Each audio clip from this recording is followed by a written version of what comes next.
Welcome to Our Girl Relationships. We talk about the problems people face in their day to day lives. Let's start with the video. I met my ex boyfriend Jamie back in college. Now, Jamie had always been kind of lazy, careless kind of guy. Being a college student, that was what made me attracted to him. Coming from a strict conservative family where I was always held back from doing things, coming to college enabled me to live my wildest of dreams, and meeting Jamie helped me to not fear trying anything new because this guy wasn't really scared of trying anything new. So he kind of sucked me into his world. We did a lot of crazy things at that time, and after knowing each other for about a couple of months, we knew our relationship wasn't just related to friendship. And at that point, I had fallen hard and fast for Jamie's rebellious, careless personality because he knew how to manage both his studies as well as fun life. So we started dating, and honestly, I'm not sure what I expected, but he took this relationship as casually as one can imagine a guy like Jamie would take. Not saying he was a bad boyfriend, but he was just too busy living the college life to pay attention to our relationship on a serious note.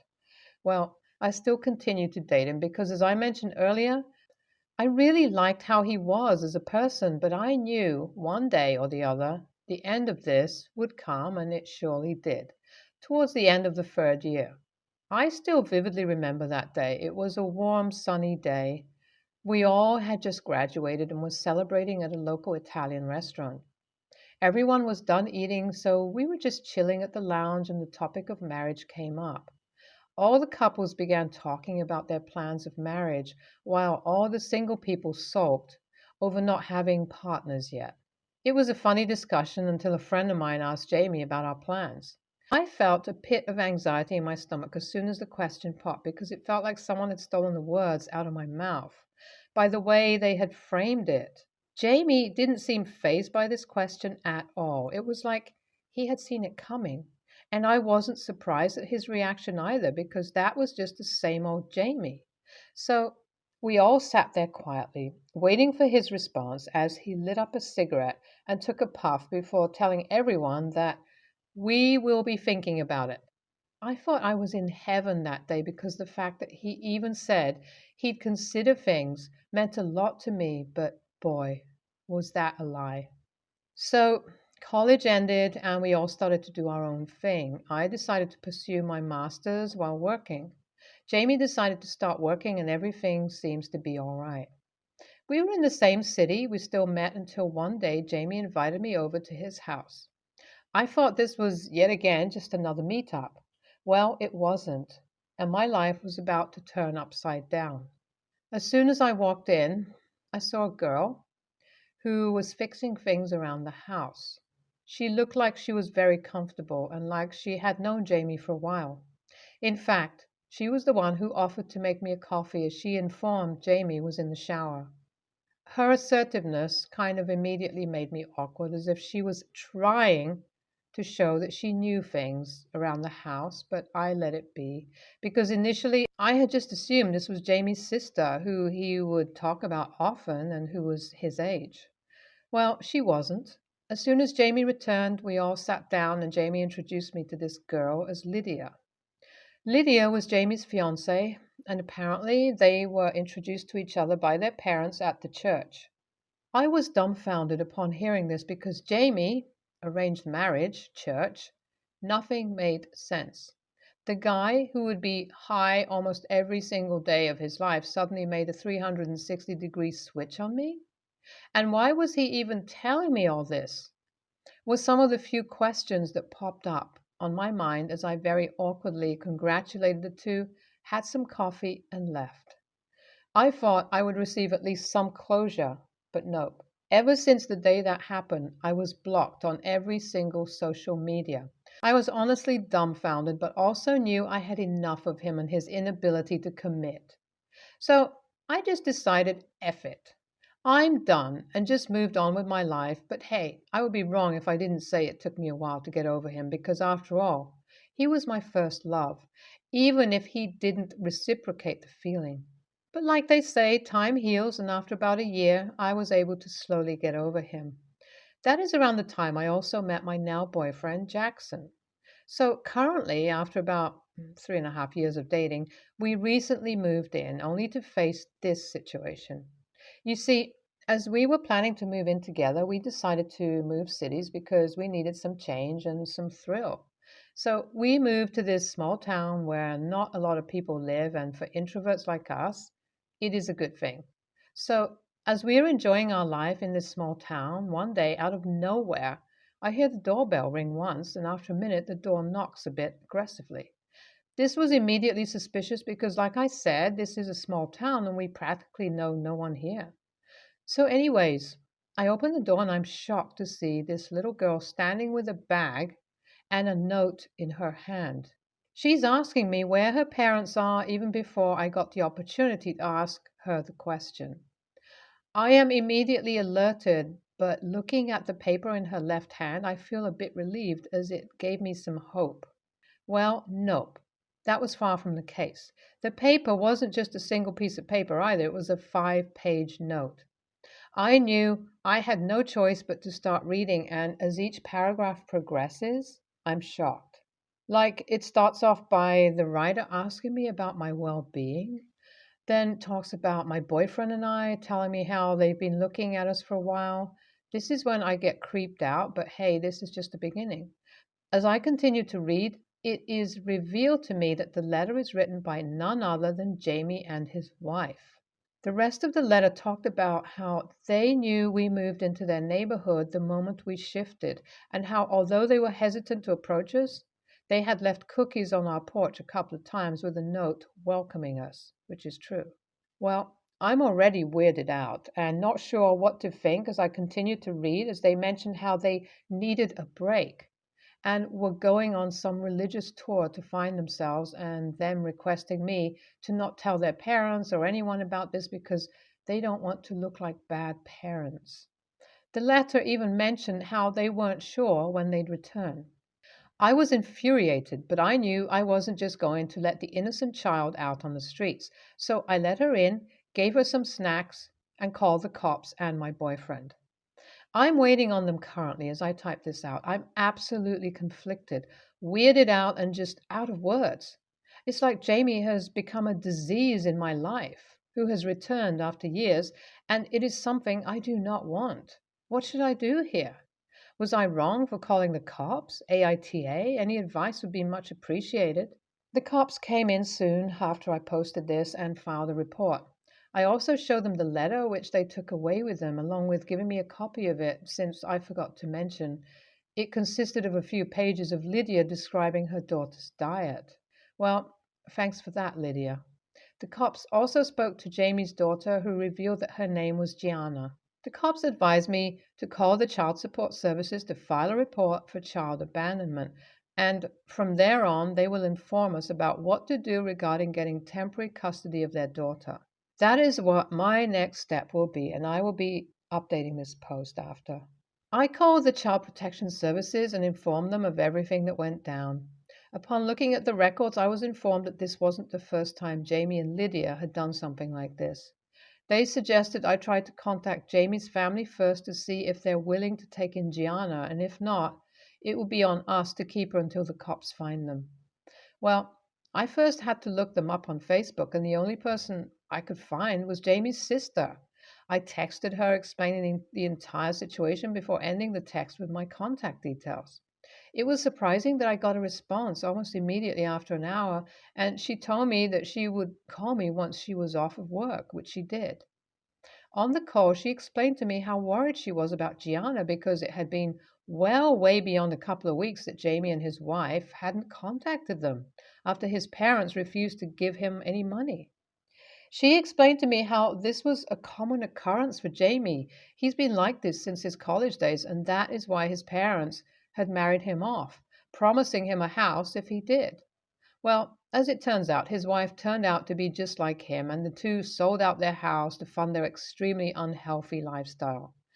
They would often leave Gianna outside their houses when they wanted to leave for one of their detox tours, and that is what caused both his parents and sister to move, not giving him their new addresses, which led to him finding me to dump his daughter on. His sister was extremely kind and offered to drive over to pick up Gianna. which I expected because it seemed like the poor girl, who was a pleasure to have at our place, was getting homesick due to the lack of attention from her family. Hi everyone, this will be my final update. I decided to wait for a month before I did post this because I didn't want this post flooded with updates of minor things that took place. Thus, I have compiled everything in a post that is all that happened. The cops found Lydia and Jamie a couple of states away in a rave party, high out of their minds. They were charged with child abandonment and are going to face some sort of jail time and fine. They have also lost custody of their daughter, who now lives with her aunt. I often go visit her with my boyfriend ever since the situation happened, and it's a pleasure to know that I could at least have a little friend out of this situation. I know even now that the situation is resolved. I will keep in contact with these people, especially Gianna. As for my boyfriend and I, we're either thinking about moving houses or once again moving cities because after this exchange, we feel pretty unsafe to live here. And lastly, thank you all for helping me deal with the situation. Reading all of your responses definitely helped me understand that I wasn't alone. NTA, why would you not call the cops? Do you know how dangerous that is? Not just for you, but also Gianna? Please don't listen to what that letter says. If these people have the guts to leave their daughter in the middle of nowhere, then they definitely can spew a bunch of BS. Just do as you have planned. NTA, calling the cops was the best thing you could do. In my opinion, this was the best way you could have dealt with the situation because I know for a fact some people might have just left the little girl on the street. I own my house and my roommate rents my other room. His room is in the basement that has a bedroom, a den, and a bathroom. The only shared space we really have is the kitchen and yard. I don't have a problem with him having friends or company over, but when he moved in, I did make it clear to him that guests weren't allowed to stay long enough to be considered a resident because I only want one other person living in my house. That's all I can really handle. Usually there's no issue between us over the kitchen since we both clean up after ourselves. The problem is his girlfriend. He's been with her a few months now, and since she started coming over, she leaves the kitchen a wreck whenever she uses it. Twice now she's gotten milk at some point in the night and left the container on the counter. When they cook together, he cleans up and there's no issue. When she makes something for herself, she doesn't clean up. I'll go into the kitchen and there will be knives and cutting boards out, crumbs and bits of vegetables or cheese on the counter, dishes piled in the sink. I can live with the dishes not being taken care of right away, but at least clean up the crap left behind in case I need to use the kitchen after her. I've talked to him about this a few times already, and he said he'll talk to her. Whether he has or not, nothing has changed. The other day he got called into work on his day off and left about 2 hours before I had to go. I let her know when I'd be leaving so she could leave before then so I would lock up. Come out of my room and the kitchen is yet again wrecked. And she was already gone. Left half a plate of food on the counter, eggshells, raw bacon on the counter, shit on the stove. I took pictures of it all, cleaned it up quickly and went to work. I shot my roomie a message we needed to talk when we were both home. Got home, showed him the pictures and told him what happened and told him I was done with the mess. I told him she could still come over, but she wasn't allowed to use the kitchen anymore unless they were cooking together, since that's the only time there isn't a mess after her. He asked me what about if she gets hungry while visiting and he's not, and I told him that's not my problem. He can cook with her and she can bring something from her place or she can order something or go out, but I was done having the same conversation over and over about the same subject. He agreed to it, but has been making offhand comments the last couple of days about me treating her unfairly since I now won't let her use the kitchen in addition to not wanting her to have a key. AITA for not letting her use the kitchen? NTA, you already complained to your roommate and his girlfriend still isn't respecting your house rules. You laid out that you only want one person to live with you. And since you're the homeowner, you decide who uses your kitchen and who gets a key. NTA, but you're looking at this the wrong way. The girlfriend is your roommate's guest. Any mess she leaves is his mess. If she doesn't tidy it, then he has to. Don't treat this as a problem with the guest. Treat it as a problem with the roommate. Every crappy thing she does is his problem to fix. Every mess is his to clean if he doesn't, etc. If your roommate had a party and the place was a state, would you look to blame the individuals involved for each piece of mess or the roommate? You'd blame the roommate. Your agreement is solely with the roommate, so you don't need to single out the roommate's guests, girlfriend or not, just that the roommate isn't keeping up with their side of things. I am the oldest of 3 kids. I was 4 when my parents had my twin sisters, who were both born disabled. The first 18 months of their lives, they were in the hospital, and during that time, I spent a lot of time with other people. Then, when they came home, nothing had really changed.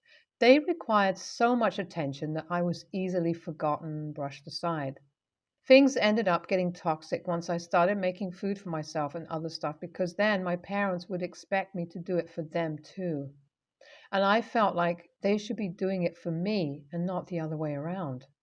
Take into account that I was 6, 7 years old when I started doing this stuff on my own.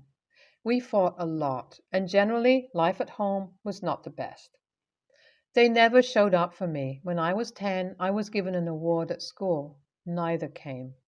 When I was 14 and played basketball and had a big game, neither showed up. When I graduated high school, even after jumping through the hoops they wanted me to jump through, by making the school place them in the wheelchair accessible area so my sisters could come, they didn't show up. They didn't show up for my engagement party or wedding party. I think the wedding was the final straw for me. They would always ask for my help or try and get me more involved with my sisters, but I felt like I was treated more like a nurse than their daughter. Did I try to talk to them? Yes. The conversation never actually happened because they always ignored me, so I gave up trying. I had very little contact with them.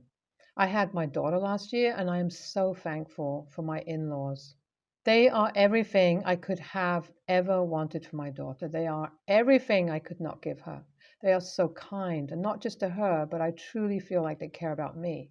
A couple of weeks ago, I saw some people post thanks to the grandparents in their kids' lives, and so I made one about my in-laws and how I was so glad for my daughter.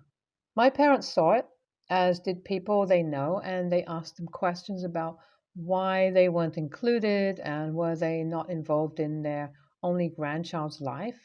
They called me up and told me I was faultless to put that up, and did I not consider how they would feel seeing it and how they would be dodging questions about it.